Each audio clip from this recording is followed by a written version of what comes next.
এবং আরো পরিচিত এই আজকে এই আলোচনায় পরিচালনা প্রয়োজন আছে আমাদের কলেজের ভাইস প্রেসিডেন্ট দিনেশ মন্ডল মহাশয়কে আশ্রয়ের সেক্রেটারি তুষার দেব মহাশয় তার মূল্যবান বক্তব্য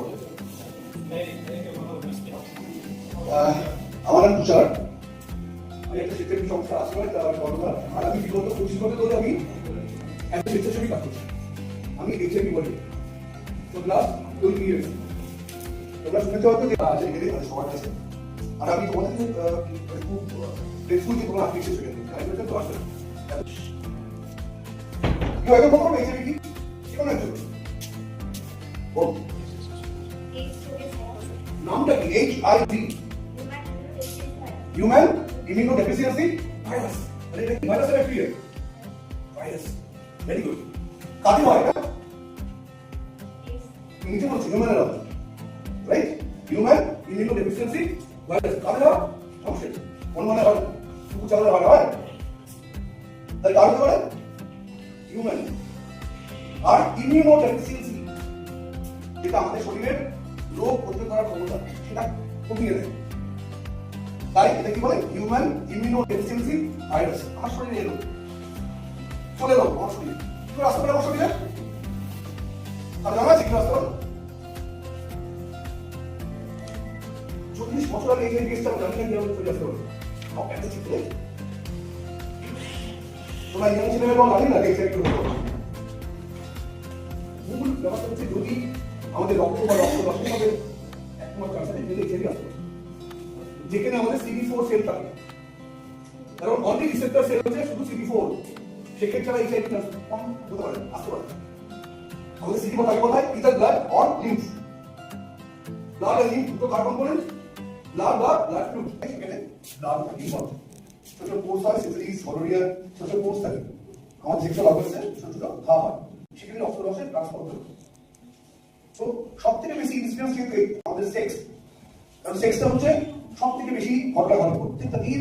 অন্তত কিন্তু আমার 150 কোটি মানুষ হয়, at least 50 sexual incidence every day. সব থেকে বড় প্রত্যেকটা সেক্সুয়াল এনকাউন্টার আমি করব will use condom and with the sex procedure. দিয়ে আমার সেক্সে যাবে না। Faithful and unfaithful both sex আমরা কি করব? কন্ডম ইউজ করব। এন্ড দেন আগে কি কখন আছে? কি কখন? ব্লাড। আমরা ব্লাড দিই যদি কারো অ্যাক্সিডেন্ট হয়, কোনো বাচ্চা হয়, কোনো মায়ের কোথাও রক্তের প্রয়োজন, তো সেখানে কি দরকার? ব্লাড সেট, যাতে রক্ত ঠিক করে যাচ করা হয়, পরীক্ষা হয়, সেই রক্তে যাতে এইচআইভি না থাকে সেটা দেখে নেওয়া। একটা হিসেবে 4 মিনিটের ব্যবস্থা তারা আপ করে দেয়। তাহলে একটা সিরিজ যখন চারটে শরীরে ঢোকে, যেমন এসিও উঠবে, তার সঙ্গে এইচআইভি আছে, তার সঙ্গে নেই। আরএনএ স্ট্রেন, আমাদের আরএনএ হয়, ডিএনএ হয়। সিরিজ যখন লেস দেন 200 হয়ে যায় তখন আমাদের শরীরে আর লড়াই করা কম থাকে না। টিউবারকুলোসিস ঘুরে বেড়াচ্ছে, কলেরা ঘুরে ঘুরে বেড়াচ্ছে, এরকম নানা প্যাথোজেন্স আছে যেটা ঘুরে ঘুরে বেড়ায়। যেহেতু আমরা খুব স্ট্রং ইমিউনিটি আমাদের আছে, আমাদের কিছু করতে হবে কি আমাদের হয় না, বাট অ্যাবসলিউটলি আমাদের কলেরা সেরা হয় না, বাট অ্যাবসলিউটলি করে। কারণ কি? তারা আমাদের সর্বনাশ করে। আমাদের নানান রকম সিমটমস হয়। ওনাদেরকে যে যেহেতু তোমরা দায়িত্ব কর্তব্যের মধ্যে পড়ে, এটা একটা সামাজিক দায়িত্ব। তো সবার প্রথমে আমি আমার পরিচয় দিই। আমি আশ্রয় কাশিমবাজার আশ্রয় ওয়েলনেস সেন্টারে আমি একজন ইনচার্জ। এখান থেকে আমরা আমাদের স্যার বললেন যে সমাজে আমরা যদি সামাজিক প্রাণী হয়েছি তাহলে আমাদের সমাজের জন্য কিছু করা উচিত। আশ্রয়ের দিকে আমরা সমাজে অনেক রকম কাজ করি, তার মধ্যে মুখ্যভাবে কাজ করি আমি পার্সোনালি অ্যাডিকশন নিয়ে। তো অ্যাডিক্ট কি করে সমাজ থেকে দূর করা যায়, তো সেটার একটা অংশ এইচআইভি একটা অংশ, তো সেটা নিয়ে বলবো। তার আগে বলি আমরা আশ্রয়ের অনেক বাচ্চাদেরকে নিয়ে কাজ করি, অনেক স্লাম এরিয়াতে যারা সাংস্কৃতিক, যারা পড়াশোনা ঠিক মতন করতে পারে না, সেই ব্যাপারগুলো আমরা কাজ করি। যারা দুস্থ দরিদ্র, যাদের সমাজে যারা বিতাড়িত, যারা সমাজে যারা ঘৃণা চোখে দেখে, তাদের কিছু নেই ঘর বাড়ি, তাদের জন্য আমরা আশ্রয় সব সময় তাদের সঙ্গে হাত বাড়ানোর জন্য আমরা এগিয়ে যাই। এইচআইভি এডস এটা কেন গুরুত্বপূর্ণ আমাদের অ্যাডিকশনে, কেন এটা আসে? তো আমরা আশা করি সবাই এইচআইভি এর সম্বন্ধে অনেকেই মোটামুটি কিছু হলেও জানি।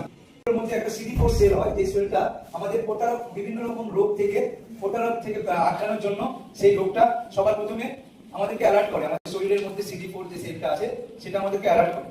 তাদের প্রথম আক্রমণটা হয় এই CD4 সেলের উপরে।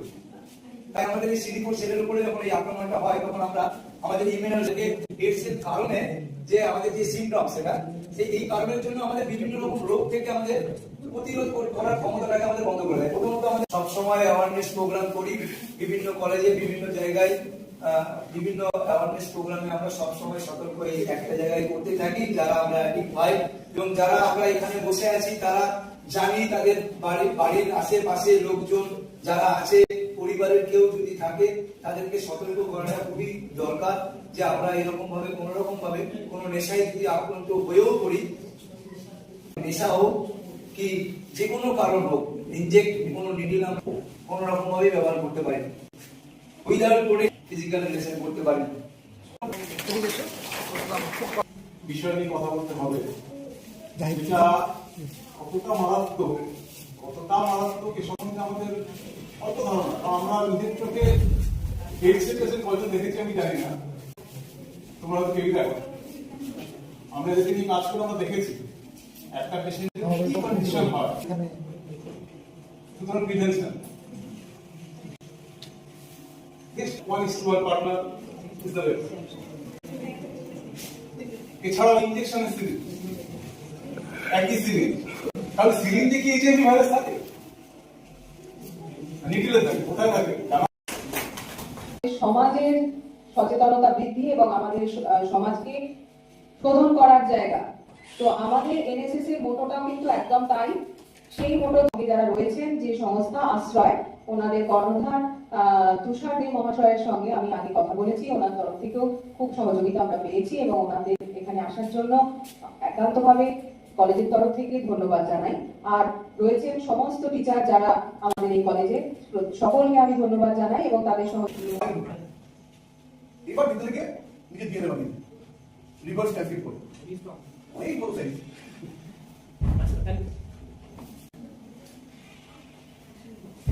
আমার প্রশ্ন নেই sir, thank you so much. But যদি রাইট টাইম এক্সেপ্ট ধরা পড়ে তাহলে আমার কনসিকুয়েন্সটা এক্সপোজ যাবে না। এই জন্য প্রথম কেসটা ধরা পড়ে ইন্ডিয়াতে 1986 চেন্নাই, ডাক্তার সুনীতি সরবন বলে ছিলেন, তিনি প্রথম এই কেসটা ধরেন। তারপর 87 যখন ইন্ডিয়া প্যানিক চলে যায় যে আমাদের ইন্ডিয়াতে এসে গেছে, এইচআইভি এসে গেছে। এটা অ্যাকচুয়ালি আফ্রিকান আমেরিকান ডিজিজ, তাই না? তো 87 যখন হলো তখন চালু হলো NACP 1, national AIDS control programme 1। কি করবো? যে আমরা স্লো ডাউন করবো ইনফেকশনটা, যেন ছড়িয়ে না যেতে পারে। কাজ করলো 5 বছর। 97 কি আসলো?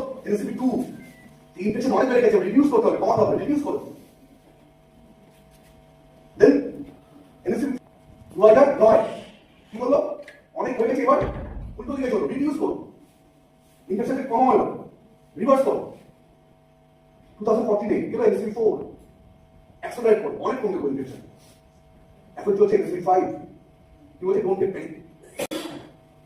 আমরা এইচআইভি কেমন জায়গায় দিয়ে যাবো? Don't get panic. এটা পাবলিক হেলথের প্যানিকের সেই জায়গা থাকবে না। তো মানুষকে আমরা এমন জায়গায় নিয়ে যাবো অ্যাওয়ারনেসটাকে, যাতে মানুষ এই জায়গায় আসলে ডিস্ট্রিবিউশন জিরো হয়। ফর দ্যাট কি লাগে আমাদের লাগে সচেতনতা। সচেতন, নিজের চেতনা চায়। চেতনা কখন আসে? তখন জ্ঞান বৃদ্ধি হয়।